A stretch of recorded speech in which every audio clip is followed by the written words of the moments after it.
there exists a peculiar practice among certain souls, the concealment of one's birth date coupled with an inexplicable yearning for its remembrance.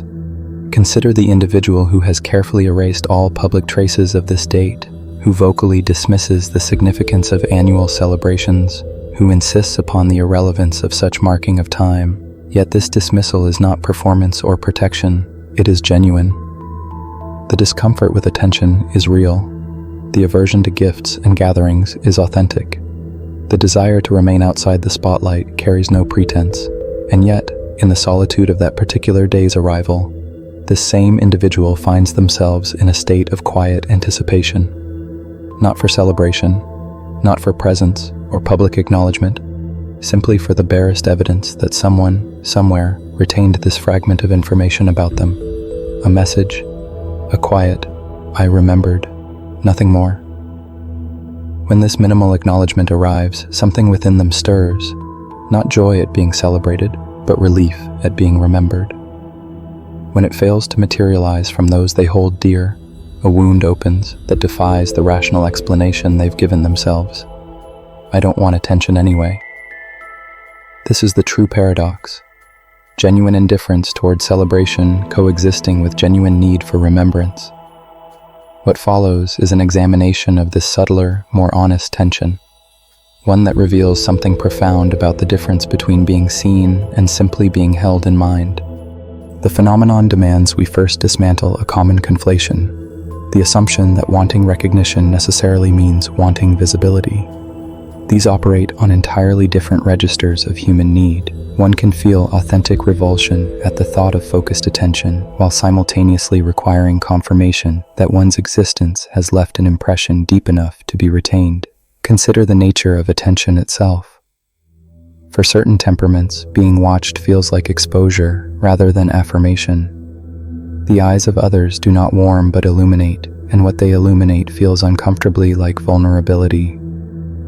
Gift receiving compounds this with its own burdens. The performance of gratitude, the weight of reciprocity, the strange intimacy of allowing others to guess at what might please you. None of this registers as pleasure for everyone. For some, it registers as a kind of low-grade threat to autonomy and composure. This aversion requires no justification because it simply describes how some nervous systems process social attention. It is not learned behavior, but constitutional reality, as fundamental as preferring silence to noise or solitude to crowds. Yet memory operates in an entirely different domain. To be remembered demands nothing of the present moment. It makes no claim on attention, requires no performance, creates no obligation beyond a simple acknowledgement. What it does offer, however, is something far more essential, evidence of persistent existence in another's interior world. The concealed birthday functions as a kind of litmus test, but what it tests for has nothing to do with social celebration. It measures instead whether one has achieved enough significance in another person's life to warrant retention, to be stored among the facts and details that person carries forward through time. In an age of algorithmic memory, where devices remember everything so that humans can remember less, the unaided human memory of personal details becomes increasingly precious. It signals not just casual acquaintance but genuine registration. This is why the hoped-for remembrance requires so little. A brief message suffices. No gathering, no gift, no elaboration needed. Just the acknowledgement. I know this about you. I carried it with me. The minimalism of the request reveals its true nature. It asks not for action, but for evidence. Evidence that one exists somewhere besides inside one's own consciousness. The pain of being forgotten, then, cannot be dismissed as disappointment at missing celebration because celebration was never desired. Instead, it touches something more primal, the fear of leaving no impression whatsoever. For those who take up minimal space by preference, who avoid being burdensome, who exist quietly alongside others rather than demanding from them, the birthday becomes one of the few annual opportunities to gauge whether their low-impact presence has nonetheless registered as meaningful. When even this minimal marker fails to be retained, it suggests that one's successful avoidance of being troublesome has crossed into being forgettable, that the effort to not burden others has succeeded so completely that one barely exists in their minds at all.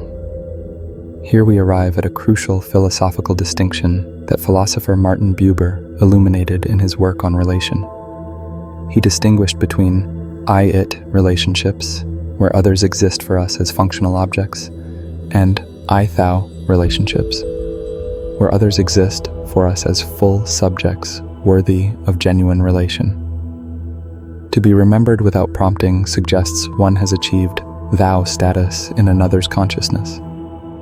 To be forgotten suggests one remains an it, present when functionally necessary, absent otherwise, requiring external systems to prompt even minimal recognition. The concealment strategy makes sense through this lens. By removing external prompts, one tests whether one has graduated from functional presence to genuine relation.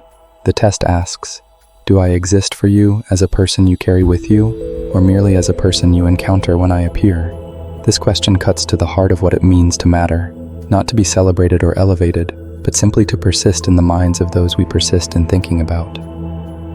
What emerges then is not contradiction, but a precise articulation of what minimal connection requires.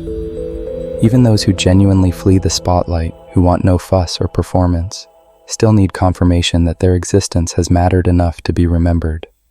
They ask not for attention, but for retention. Not for visibility, but for residence in another's thoughts. The birthday serves merely as the annual moment when this deeper need becomes briefly permissible to acknowledge, even if only to oneself. But we must examine an even more uncomfortable question. Is the remembered birthday actually about the birthday at all? Or has this single date become a symbol, a test case for a much larger question? Do I matter to you in any sustained way? The birthday serves as a convenient metric because it is specific, annual, and verifiable. Either someone remembered or they didn't. There is no ambiguity. But what the forgetting really signals, what triggers that disproportionate pain, is the possibility that if someone cannot retain even this basic piece of information about you, perhaps they don't carry you with them at all. Perhaps you exist for them only in the moments you are physically present, and then you vanish from their consciousness entirely until the next encounter. This fear runs deeper for those who genuinely dislike attention and avoid being burdensome. Such individuals often take up minimal space in others' lives by design. They don't demand time or energy. They don't create drama or require management. They exist quietly alongside others, and because they ask for so little, they become acutely attuned to whether they receive even the minimal recognition they never explicitly request.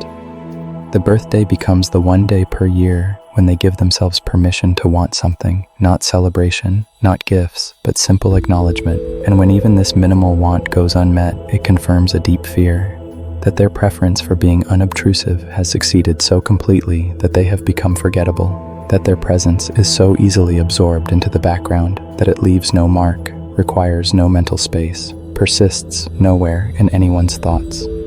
Here is where genuine indifference toward celebration collides with genuine need for mattering, and the collision produces not contradiction, but clarification. What we discover is that human connection can be wanted in its most minimal expression, that even those who flee attention still require proof that their existence has registered as meaningful enough to be carried forward in time by another mind. The question becomes, what would it look like to ask for this directly? To say to someone, I don't want celebration, but I do want to know that I matter enough to you that you remember basic facts about my existence. This feels almost more vulnerable than asking for a party. A party can be about social obligation or tradition, but asking someone to simply remember you, to hold you in their mind, asks them to confirm that you occupy permanent rather than temporary space in their consciousness. Perhaps the concealment persists, not because we fear disappointment at missing celebration, but because we fear the answer to this deeper question. If we tell someone our birthday and they forget anyway, we learn something devastating, that even when given the information explicitly, we still don't matter enough to be remembered. The concealment, then, protects not against the pain of an uncelebrated birthday, but against the much deeper pain of discovering that we are fundamentally forgettable. And yet, what if the reverse is also true? What if being remembered when no one was obligated to remember proves not just that we matter, but that we matter enough to occupy mental resources without demanding them? What if this quiet form of recognition, I thought of you today because it's your birthday, constitutes one of the purest forms of connection available? No performance, no obligation, No attention or spectacle, just the simple fact of being held in mind. The birthday paradox, in its truest form, is not about birthdays. It is about the desperate human need to know that we persist in the thoughts of others, that we are not simply present when present and absent when absent, but that we carry forward in time through the minds that have encountered us. For those who genuinely dislike attention and celebration, this need becomes almost invisible even to themselves. It masquerades as something trivial. It's just a birthday, when in fact it probes one of the most fundamental questions of existence. Do I matter in a way that persists? Am I remembered? Do I live anywhere besides inside my own consciousness? If this tension dwells within you, if you find yourself simultaneously meaning it when you say you want no celebration and simultaneously wounded when no one remembers, understand that you are not confused. You have simply identified the difference between being seen and being remembered, between attention and significance, between celebration and mattering. You are asking for the smallest possible proof of connection, evidence that you exist in someone's mind when you are not in their sight. This is not too much to want. This is perhaps the most fundamental thing any of us can want from one another.